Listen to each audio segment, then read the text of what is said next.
Com la veus, els delictes contra la seguretat del trànsit s'han convertit en els més habituals als jutjats espanyols, ja que suposen el 35% del total de delictes que es cometen a Espanya. De fet, les xifres esgarrifen. Des de 2008 s'han celebrat prop de 900.000 judicis sobre seguretat viària, dels quals 650.000 han acabat amb condemna. En aquest sentit, la proporció de sentències condenatòries també ha experimentat una gran evolució en els darrers anys, passant del 66% registrat el 2008 al 85% al 2015.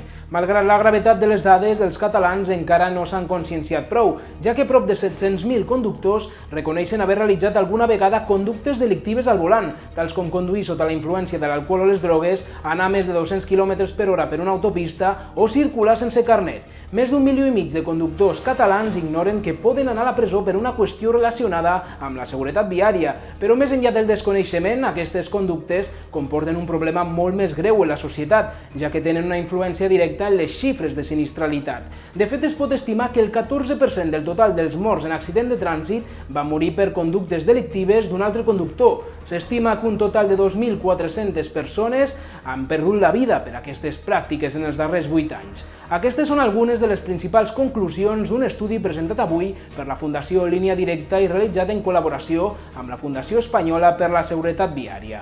El perfil del delinqüent viari també llança dades cridaneres. Mentre que els homes d'entre 18 i 24 anys són els que més reconeixen haver realitzat aquestes pràctiques, els homes d'entre 41 i 50 anys solen ser els més condemnats. A Catalunya, més del 1,5% dels conductors ha estat condemnat per delictes viaris. A més, per tipus de delicte, aquesta comunitat resulta ser també la de major proporció de condemnes per excés de velocitat i per negatives a realitzar les proves de detecció de drogues i alcohol.